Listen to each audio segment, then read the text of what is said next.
Адылбек Алешевич, сиздин жообуңуз ойлонобуз, көрөбүз, кеңешебиз деген эле жооптор экен да.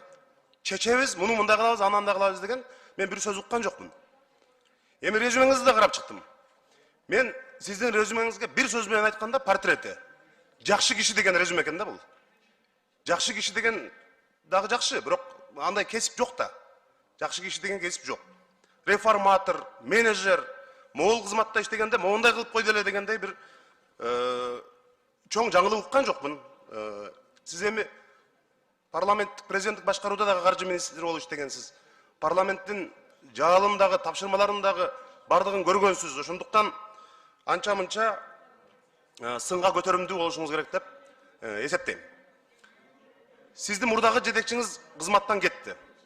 Кече улуттук коопсуздук кызматынын жетекчиси башында 3 миллиард деп атты эле жанагы салык боюнча акциз. Азыр 30 миллиардтан ашты деди. Сиз дал ошол салыкты, экономиканын, финансы тармагынын куратору болгонсуз. Биринчи вице-премьер болуп, ошол тармакты кармап отурдуңуз.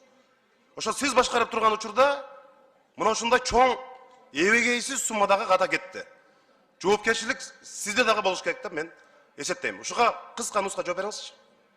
Сиздин жоопкерчилигиңиз кандай кечеги 30 миллиард боюнча? Салык органдары боюнча чындыгында абдан көйгөйлүү жаман окуя болду. Мен сиз менен макулмун, Жанар Кубаныч. Ана мен муну карап көрөлү, тигини мында көрөлү деп айткан жокмун. Мен конкреттүү түрдө цифраларды, ошолорду аткарабыз. Ошолорду аткаруу үчүн бардык күч кубатыбызды жумшайбыз деп. Реформалар боюнча жана мен айтып кеттим. Şu салык системасын азыр эми мына мен өзүм түздөн түз салык органдарын кароого мына мүмкүнчүлүгүмдү алдым. Салык органдарын азыр жаңы жетекчиси коюлса, ошол жетекчиси менен салык органдарын тетиги райондун инспекторунан бери изилдеп чыгып, аны оңдойбуз. Керекпи айлыгын көтөрүп берели. Керекпи жанакы автоматизация маселелерин дагы кандайдыр бир социалдык маселелерин чечип берели да, бирок салыкчы болуп жүргөндө мындай кандайдыр бир бирдемени алганга мүмкүнчүлүк түзбөшүбүз керек да. Ошон үчүн аларга жакшы айлык майнасында түзүп беришибиз керек. Мага Садыр Нуркожоевич дагы бул тапшырманы берди. Салык органдарын өз калыбына келтирүү боюнча. Муну азыр түздөн түз мен буга киргенге мүмкүнчүлүк алдым. Мен толугу менен бул салык органдарын карап чыгам өзүм. Рахмат. Сиз биринчи вице-премьер министр катары Евразес боюнча дагы сиз куратор, сиз жооптусуз да, туурабы? Ооба. Мына Кыргызстан ЕСке кошулду, жакшы жактары да болду, бирок ушул тапта ЕСте иштешүүдө чылгый проблема.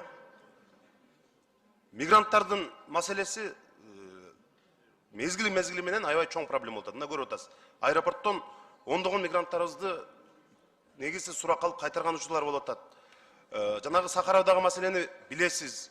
Биздин экономикага түздөн түз балык чарбасынан бери баганы өздөрү коюп эме кылып атат. Сиз ушу Евразестин куратору катары барганда мындай Кыргызстандын кызыкчылыгын тарс-тарс этип талашасызбы ал жакта? Эмнеге мындай чылгый проблема? Сиз эгерде ошол Евразестин куратору болуп ошону иштеп жүргөн болсоңуз.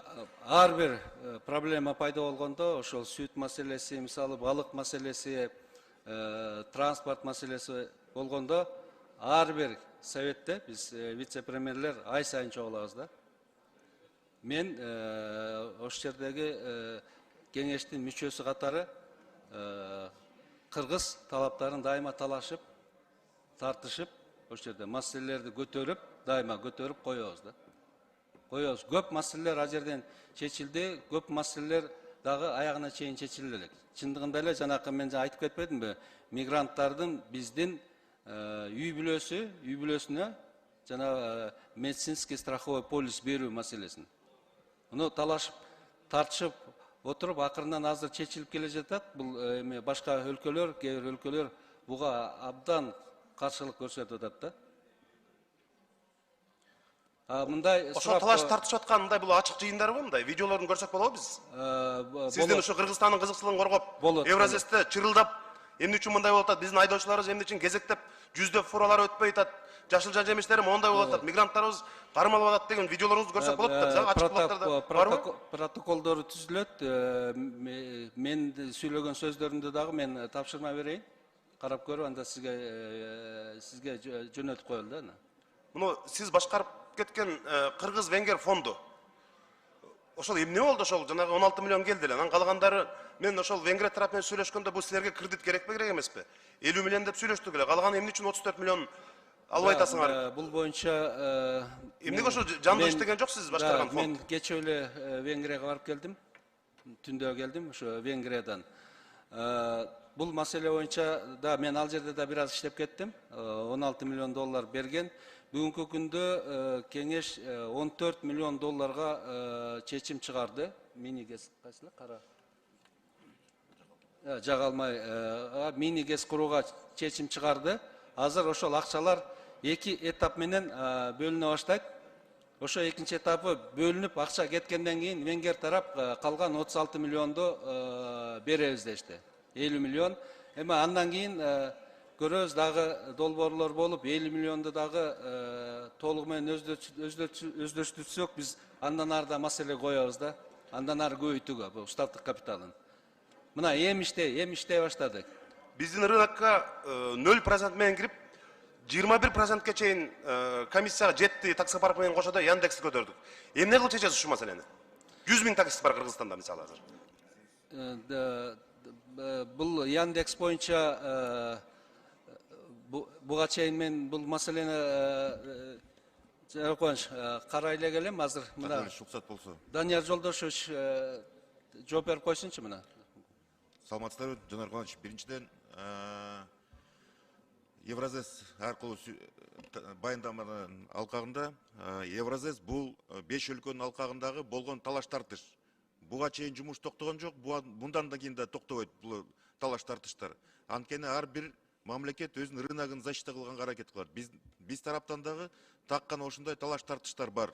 Анын баары тең протоколдордо ачык айкын, анын баарын тең көрсөңүздөр болот.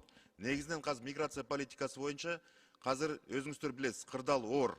Аны биз дагы ошол биздин партнерлорубузду түшүнүк менен кабыл алышыбыз керек. Бирок кыргыз жарандарга союздун мүчөсү болгондуктан аларга жеңилдиктер бар. Бирок азыр ички ошол коопсуздугун жогорулатуу максатында бар ички эмесин миграциялык политикасын катуулаганга мажбур азыр биздин партнерлорубуз. Өзүңүздөр байкап турасыздар, ички кандай кооптуу нерселер болуп атканын. Ошон үчүн ички коопсуздукту сактош үчүн биздин партнерлорубуз да бизден суранат. Туура түшүнүк менен кабыл алгыла биздин жазган ички саясатыбызды деп. Аны биз дагы түшүнүк менен кабыл алышыбыз керек. Яндекс тууралуу.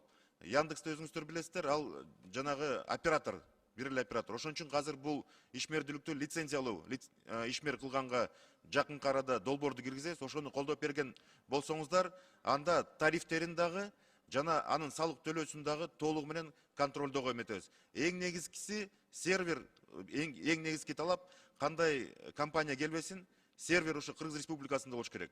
Ошону буйрса, мына мыйзам даяр болуп калды.